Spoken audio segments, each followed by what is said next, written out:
ค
เ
Selamat dan kafiah hari มีพระสงฆ์ทุกองค์บอกรัตนาคุณพระพุทธเจ้าคุณพระธรรมเจ้าคุณพระสังฆเจ้าและสิ่งศักดิ์สิทธิ์ทั้งหลายจงเสด็จลงมาปกปักอาสาคุ้มครองเสด็จพร้อมด้วยพญาติวงศ์และสวงนักสังขาวทั้งเหนือและใต้ก็ทุกเขตทุกภาคและก็ขอให้เฉพาะอย่างแม่อาจารย์เจ้านายได้มาร่วมปลูกภาษาสิทธิทางเจ้าภาพพร้อมด้วยลูกหลานขอให้มีแต่ความสุขความเจริญจะปรารถนาสิ่งนั้นประการใดก็ขอให้ได้ดังคำมุ่งมั่นปรารถนาแต่พระสงฆ์พระเจ้าพระมหาเถระและอนุเถระทั้งหลายขอมีแต่ความสุขความเจริญมีความสมานสามัคคีและมีศรัทธาให้แก่ญาติโยมคือกันญาติโยมต้องมีศรัทธาบำรุงรักษาพระสงฆ์ให้มีความสุขความเจริญอยู่พร้อมเพียงกันจังหวะสุขาสังฆสะสามัคคีของพระองค์เพียงของพระของคณะนี่นำความสุขมาให้ฉะนั้นก็ขอให้เพียรพร้อมไปด้วยความทั้ง4ประการคืออายุวันนะสุขภาระปฏิภาณธนสัตว์สัพสมุภูสุตลอดทุกปฏิการดังที่ธรรมาได้บรรยายหรืออธิบายมานะครับเลยความงามความดีมานี้กระจงปกปักรักษาคุ้มครองรักษากายรักษาวาจาใจและการกระทำทุกอย่างให้เป็นปกติคือศีลนั่นแหละฉะนั้นก็ขออายุให้มีอายุวันโนสุขภาลังทุกที่ทุกทางเถิด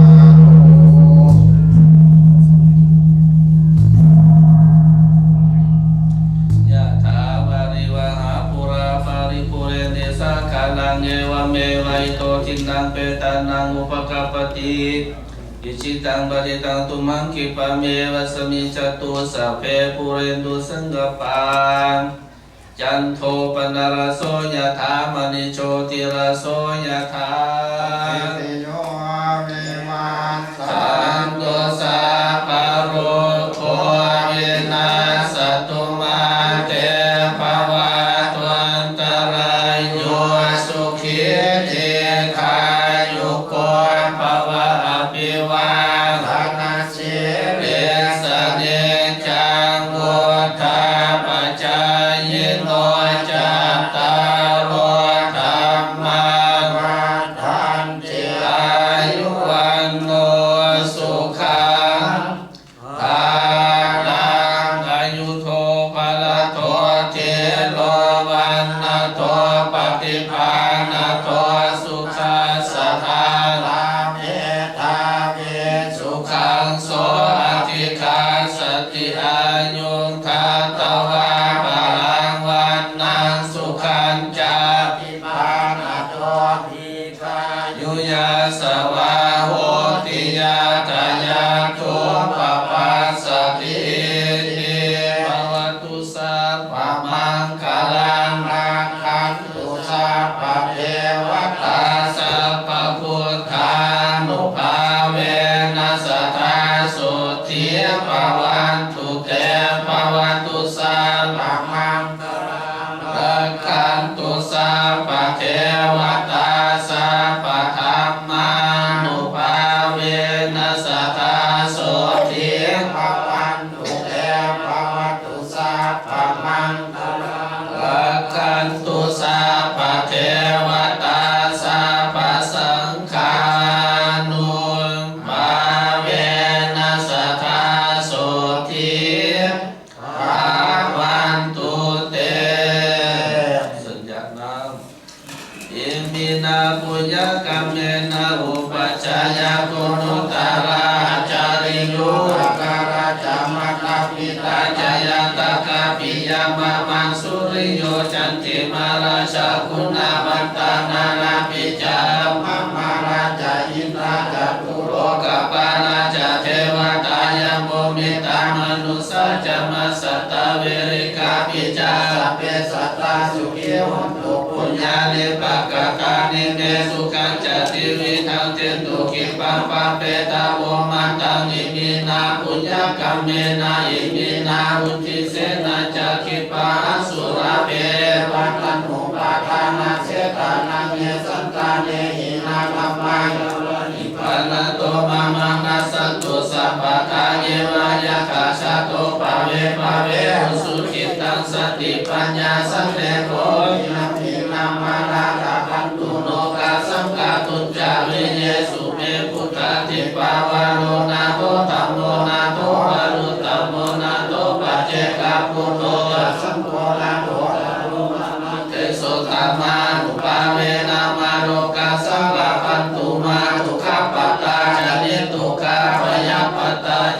ปายาสุขปัตตาลยสุขาหุตุสัพเพปิปานิโนเอตาวตาจะอัมเหยสัมปะทังปุญญาสัมปะทังสัพเพเทวานุโมทันตุขอให้เจ้าภาพและฝูงข้าน้อยทั้งหลายได้ดังพรของพระสงฆ์เจ้าเข้าเรียกทุกประการคอยผลสินผลทานที่ได้กระทำไปแล้วจงเป็นไปตั้งพระสงฆ์เจ้าเข้าเรียกทุกประการคอยเทพดาเจ้าทั้งปวงพร้อมเจ้าที่เจ้าฐานดวงวิญญาณของผู้มีพระคุณทั้งหลายจงได้โมทนาสาธุการจงได้ส่วนแห่งบุญนี้เหมือนดังตนได้กระทำเองจงได้บริโภคซึ่งข้าวปลาอาหารรับออกผลศีลผลทานที่อุทิศให้แล้วจงไปสู่สุคติโลกสวรรค์ให้สิ้นกาลนานเถิดอีกประการหนึ่งทั้งเจ้าภาพและครอบครัวขออุทิศส่วนบุญส่งให้ดวงวิญญาณของสัตว์ต่างๆที่ได้รับออกซีนและเลือดเนื้อมาเป็นอาหารแต่งกินแต่งทานในงานมงคลของหดในครั้งนี้ขอจงได้โมทนาสาธุการจงได้ส่วนแห่งบุญนี้จงได้ผ่อนคลายซึ่งความพยาบาทอาฆาตและจองเวรซึ่งกันและกันขอจงได้แบบเกิดที่ดีถึงสุขทุกตัวสัตว์ท่านในข้อขาดเอินอันตคานีมายังพันเตอากุสามาพระโหกิจามายังพระโหกลัญญาย ะสถานิตุมเอกังปัญญาธา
สุปนากินังกายกรรมังมา ญญากรรมังปะทาทินังปะทาทินังมโนกรรมังปะเนติเต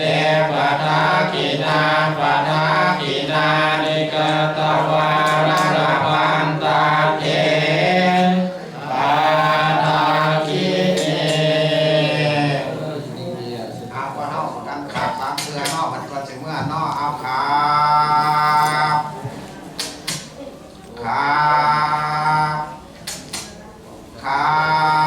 บมันเขาก็เฮียนใหม่เด้แต่กินเป็นตะวันขาบเด้อมิจิรีบ่นี่ก็